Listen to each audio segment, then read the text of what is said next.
On that fateful day, I stood before my father's grave. My father had been the CEO of a leading company, and after his death, my brother-in-law, Ethan, inherited the company and an enormous legacy. In contrast to that, all that was left to me was an old mini truck.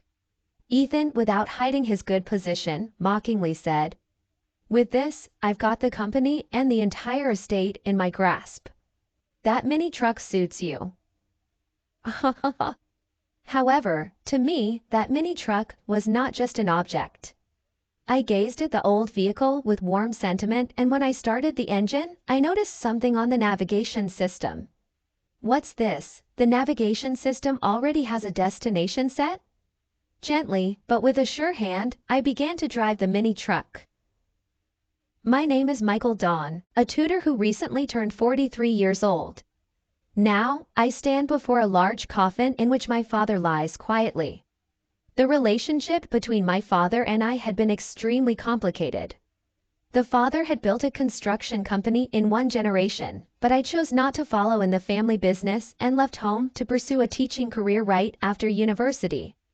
This was due to my childhood aspiration to become a teacher. Because of this, we had constant heated arguments until I graduated from university, and we hardly ever spoke to each other. However, looking back, it was never that I came to hate my father, I simply had my own dreams to chase. My student life was filled with those intense arguments and silent days, but deep down, I never despised my father. In my heart, there was a strong desire to walk my own path and continue pursuing my personal dreams instead of taking over the family company. Despite this feeling, I had a heavy sense of responsibility as the eldest son of my family, and the guilt I felt for betraying my father's expectations created a psychological barrier that prevented me from visiting my parents' home.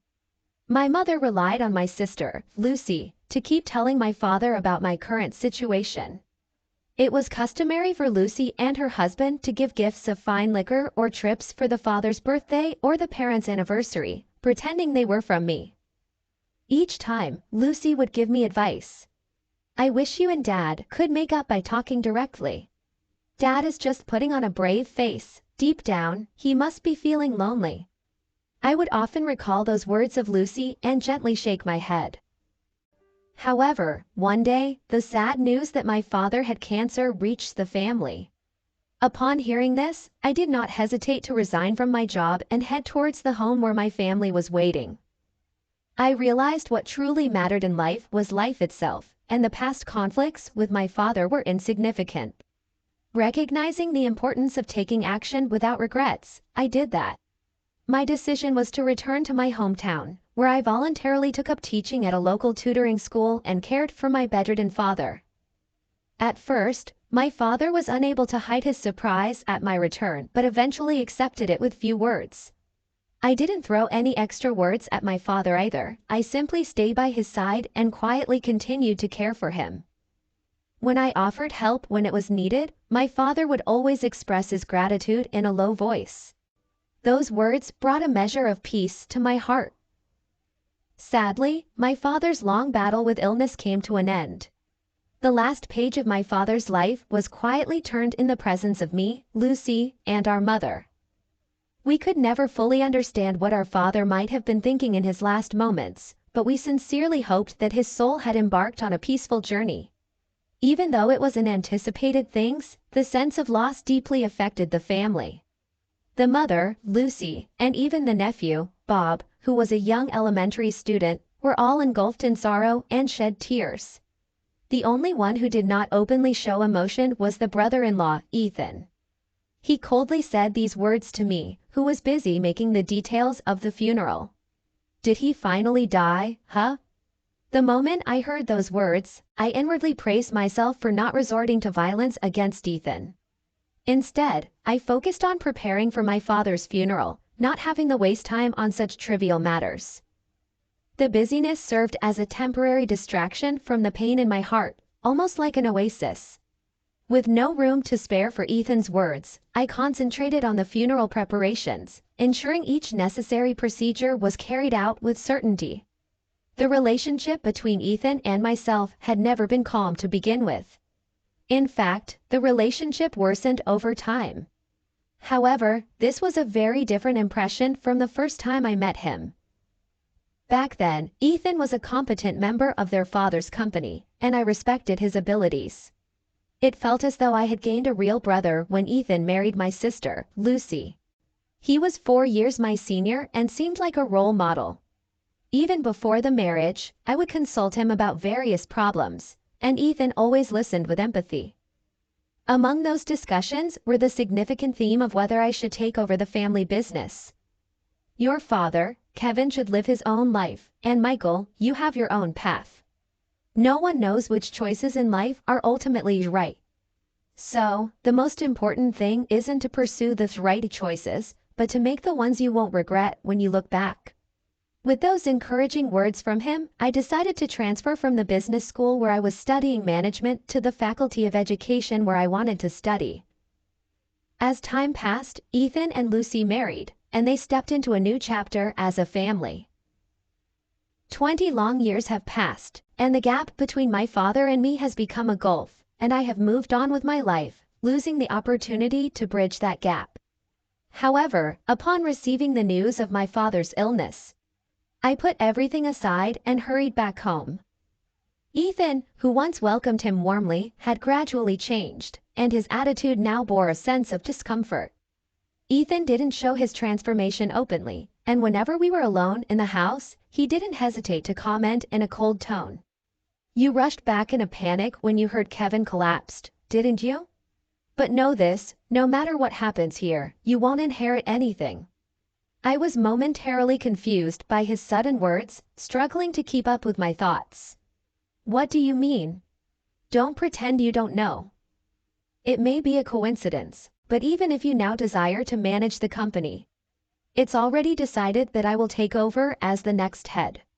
His sharp words stunned me, and my voice grew higher than intended. No, that's not it. I didn't come back for such ambitions.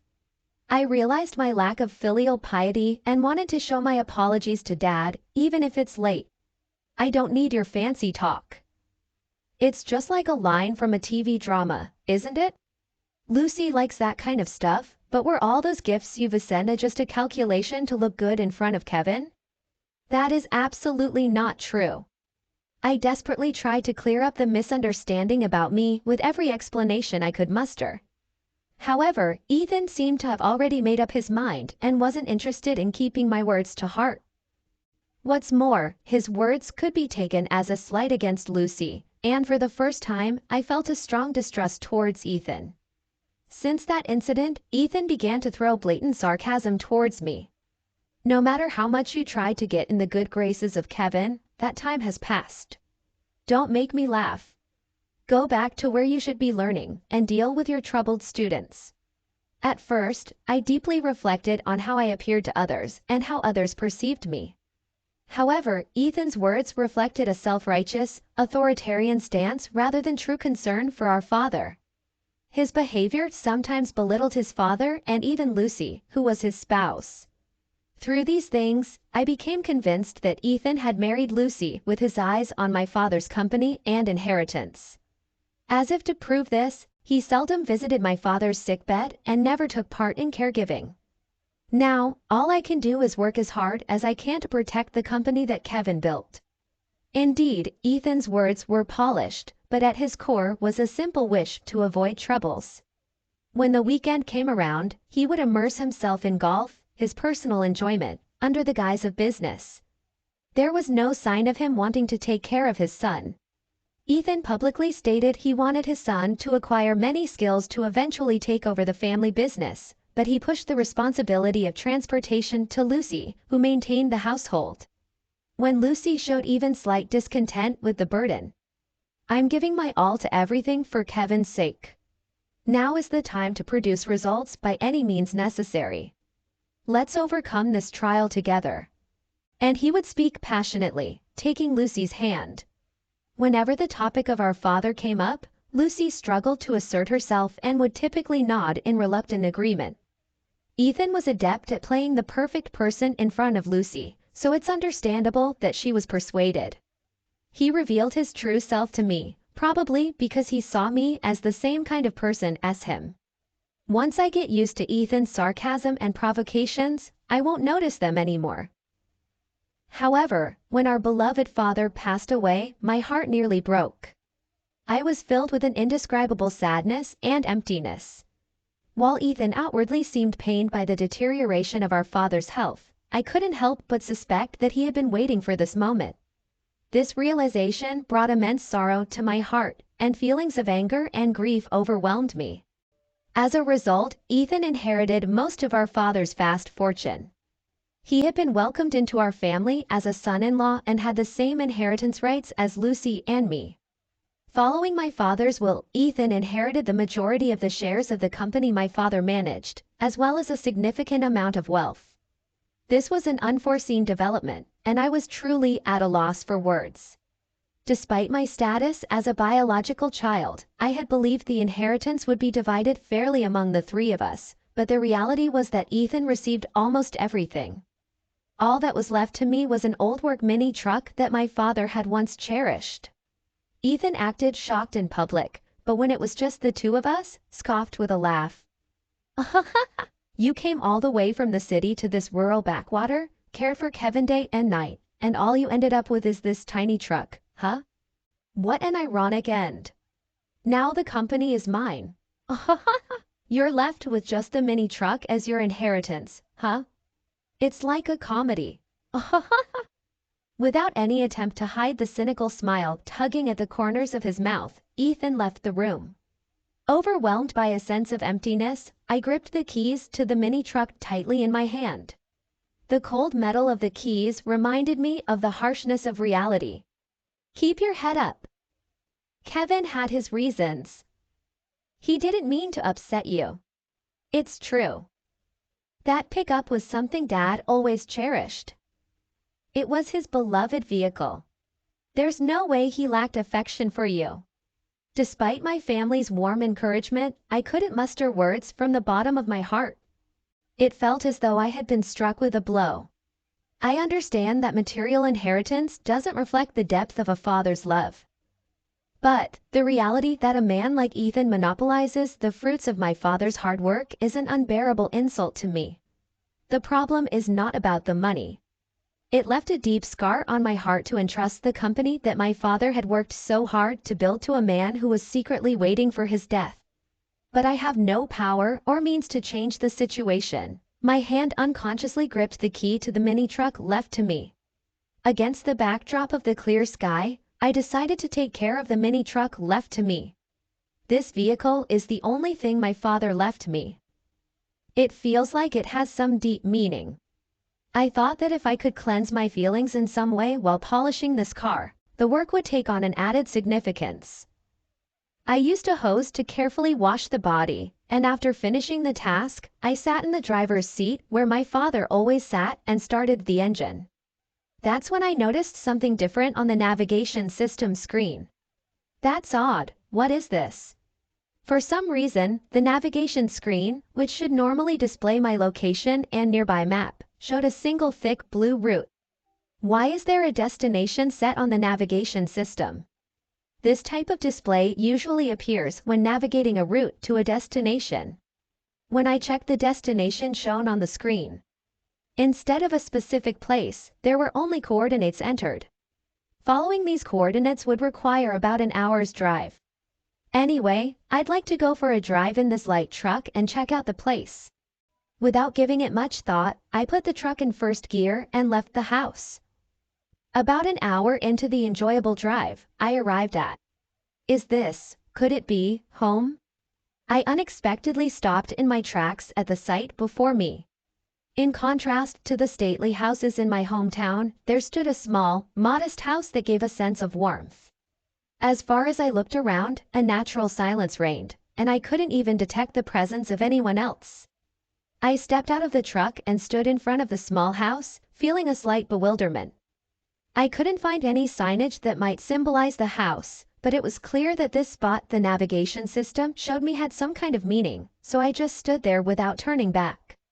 With a bit of hesitation, I pressed the doorbell, and as the heavy door slowly opened inward, the person standing there was unexpected. Mom. I've been waiting, Michael. Come in, dear. Why are you here, Mom? And how come this place was set in Dad's navigation system?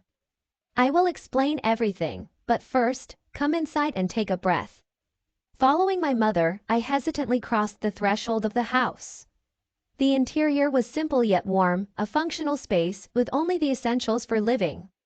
My mother carefully prepared tea for me and started a conversation in a relaxed voice. Actually, this is your father's secret hideout. A hideout.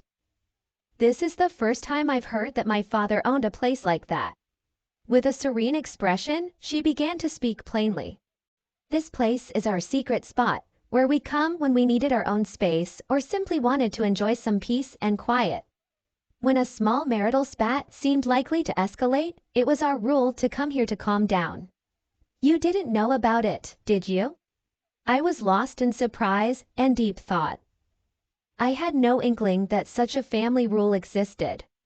She continued speaking. And this is something your father wanted you to have. I've been keeping it safe. Saying this, she produced a brown envelope and handed me a separate handwritten letter. The envelope seemed slightly bulging, as if something had been tightly packed inside, suggesting it contained something important. Holding the letter, I decided to read it first. To Michael. Dad has caused you a lot of trouble and made you endure unbearable hardships over the years. I want to apologize from the bottom of my heart. The letter was filled with the father's reflections on past mistakes and his profound gratitude to me. I have been told repeatedly by your mother that it is you who is at fault for leaving home of your own will. That a son has the right to choose his own path in life. Indeed, we both have our stubbornness, but when I fell ill and you came back, it was an unexpected and delightful surprise for me. That I couldn't express it directly is just my awkwardness. I am deeply grateful to you for supporting and taking care of the family. This letter contained the sincere feelings of a father that I had never heard before. Emotions welled up from deep within me, choking my throat. The letter continued with a paragraph about Ethan. To tell the truth, my distrust towards Ethan grew over time. He's good with words, making people feel at ease, but through my experience in discerning people's characters, I saw his true nature clearly. I suspected his nightly searches of the house were his way of secretly eyeing the property. Exhausted from work and caregiving, I had been too drained to notice such cunning behavior.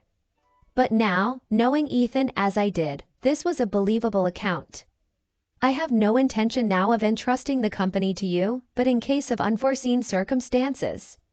I have left a substantial amount with your mother so that you and Lucy will not be in want.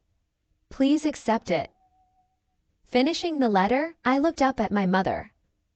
She said nothing, just gazed at the brown envelope. I reached out hesitantly for the envelope and upon examining its contents, confirmed everything was in my mother's name. Quietly yet firmly, she began to speak. Even if I changed the accounts to the children's names, it would be considered a gift under tax laws, and if written in the will, Ethan might use it to siphon off the estate. Your father, to avoid Ethan's eyes, had secretly given this money to me while he was still alive. What I'm about to say is that I want to formally hand this money over to you and Lucy as a living gift. She added this explanation. Her words reached my ears, but my consciousness couldn't fully grasp their significance. The amount written in the account book she presented was an immense sum, unlike anything I'd ever seen. Dad left this money for me. This simple truth was very important to me. It wasn't about the amount. The fact that my father had been concerned about me, not Ethan who was seen as the successor, moved me deeply. We may not have exchanged heartfelt words often, but I pride myself on understanding that you always cared for us deeply.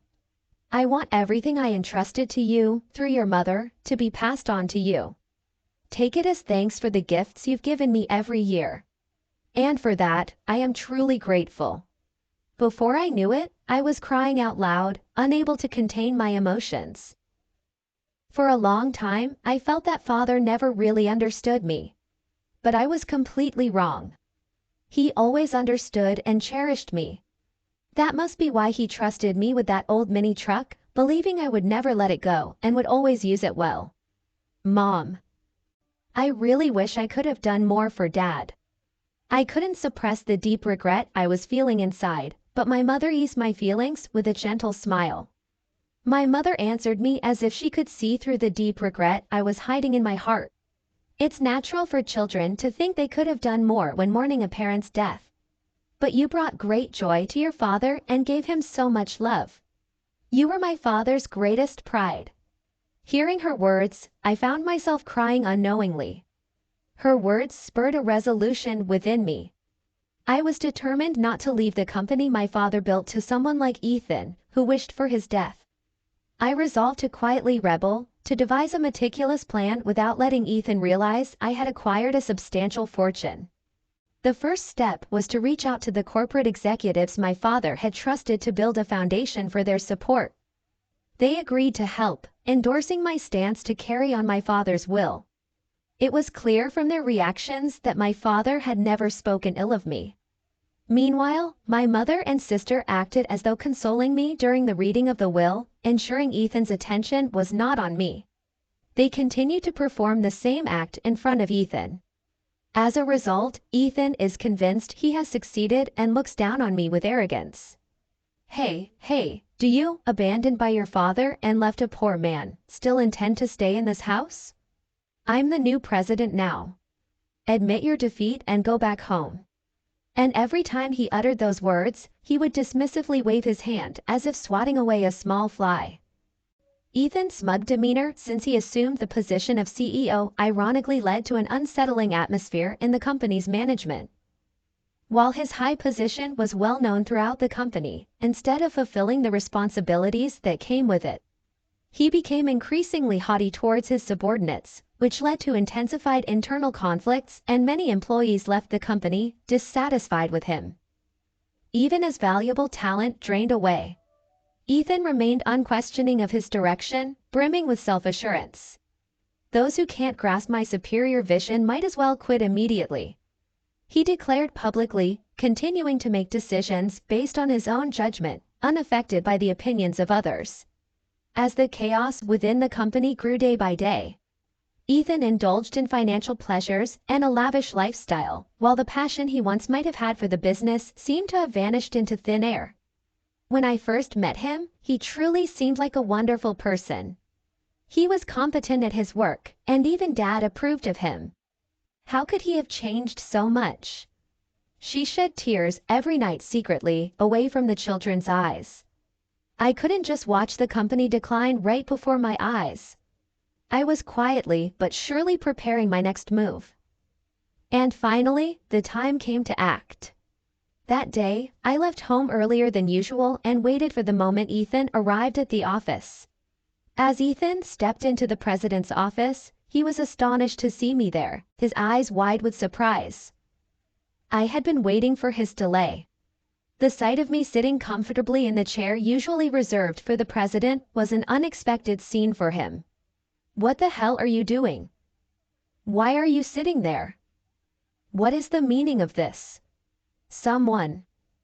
Remove this person who doesn't belong here. Actually, the one who should be leaving is you.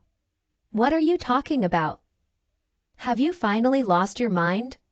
Despite his disdainful look, as if swatting away an insect, I remained calm and responded. Using the assets bequeathed to us by our father, I have acquired the majority of the company's shares. An extraordinary general meeting of shareholders was held, and you were officially ousted from the position of president.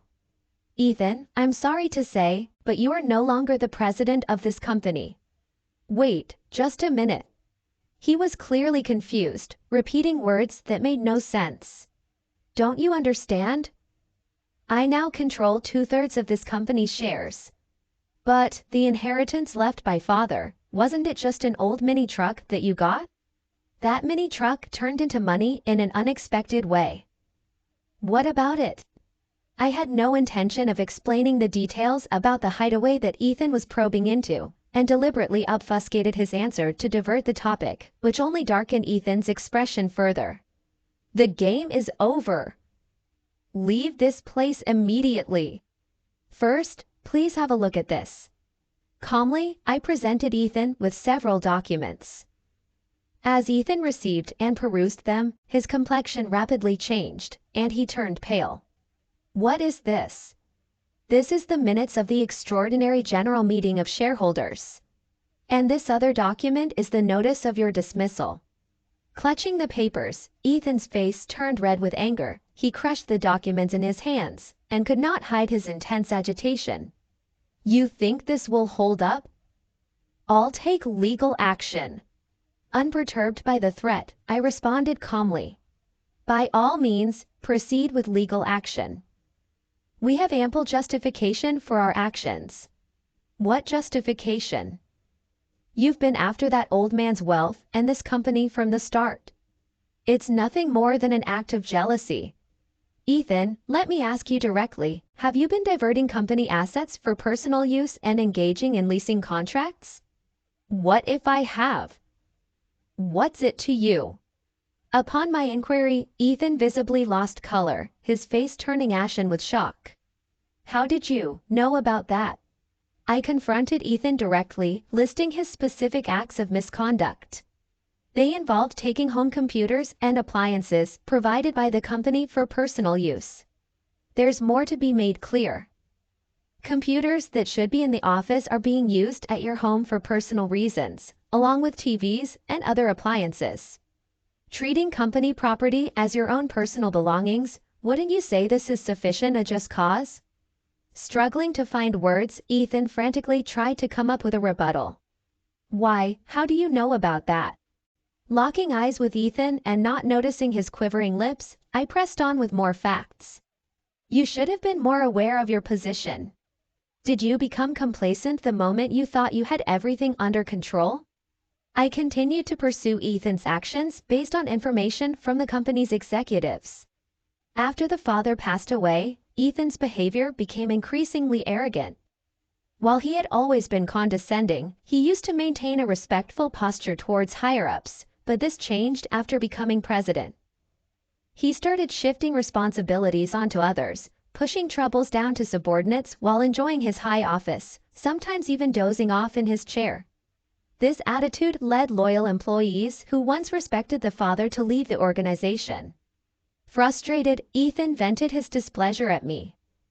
He emphasized the impossibility of me fulfilling the role of a manager based on the fact that I had never worked a single day in this enterprise.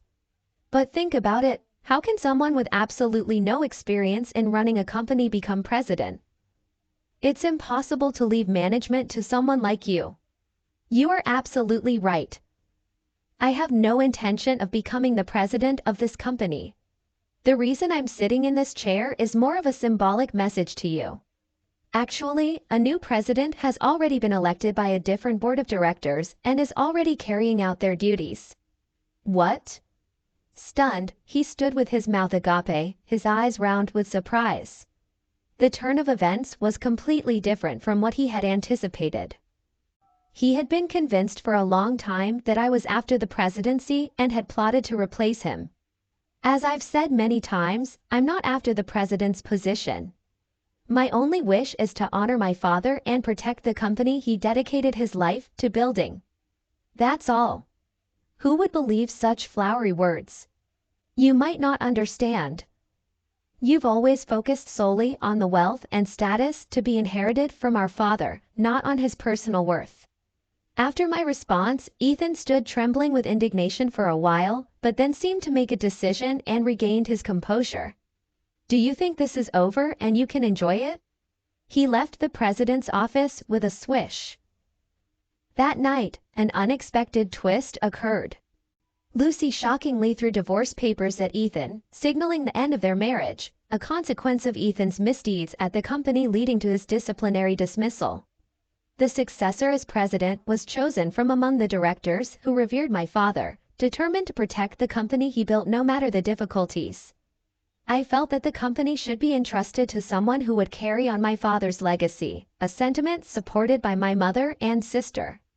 As I proceeded with the arrangements for Ethan's dismissal, including coordinating with lawyers, Lucy was preparing for the divorce. On the day she brought up divorce, her pained voice echoed from the couple's room to the living room, filling the house with a heavy atmosphere. Why? Why do you turn away from me now? Is it because I've lost the title of president, you've lost interest in me? Maintaining her composure yet with unyielding resolve in her voice, Lucy responded. There's no sense in you talking about betrayal. You were the one who betrayed our relationship from the start. Your love was not for me but for the title of the president's daughter. You neglected our home, made no effort to raise our children, and showed no respect to our ailing father in his last days. And in the end, you tried to claim everything inherited from our father as your own. Now is the time for you to pay the consequences. Ethan couldn't say anything back at her. Contemplating the torment Lucy must have endured worrying about her children's futures and the company's fate, her internal conflict must have been immense. However, thanks to the inheritance left by our father, she had a solid financial foundation to raise her children after the divorce. We planned to live a peaceful life away from strife with our mother and sister. The only concern was the possibility of retaliation from Ethan, but he doesn't have any funds left to strike back. He lost a substantial amount to an investment scam and is even in debt now. Her words alleviated that worry. Ethan had apparently fallen for a scam involving inheritance matters. The man, claiming to be an employee of a brokerage firm, was actually a fraudster, and Ethan, seduced by his sweet words, lost a significant sum. This case sadly illustrates how unscrupulous people prey on those who come into a large amount of money. Ethan is now experiencing the financial hell he crafted with his own hands. Meanwhile, I filled my days with fulfillment. While taking care of my mother's daily needs, I enjoyed the passing of time peacefully and managed a comfortable life without any inconvenience, continuing my work at the tutoring school. My mother and I found great joy in caring for my nephew, Bob, who was very attached to us. His presence brought a new kind of joy to our daily lives. When I grow up, I'm going to be a president. I want to be like Grandpa. His declaration, filled with the innocence of childhood dreams, brought natural smiles to our faces, even as quiet tears beautifully adorned my mother's cheeks. Witnessing her emotional response, Lucy and I exchanged knowing looks, and warmth and mutual understanding bloomed in our smiles. You might say that now, but I won't be surprised if you want to become a teacher when you're in college. I teased him with a light tone, but my own reflections on similar past statements colored the joke, drawing a gentle laugh from all of us. But I'm not very good at studying, so maybe I won't make a good teacher. He furrowed his brow and pondered out loud, his earnestness making the sentiment even more endearing, prompting laughter once again, this time filled with affection. In this moment, brimming with an almost excessive sense of happiness, we realized we were truly living in the present, soaking in the unity of family, and ready to accept whatever the future might hold.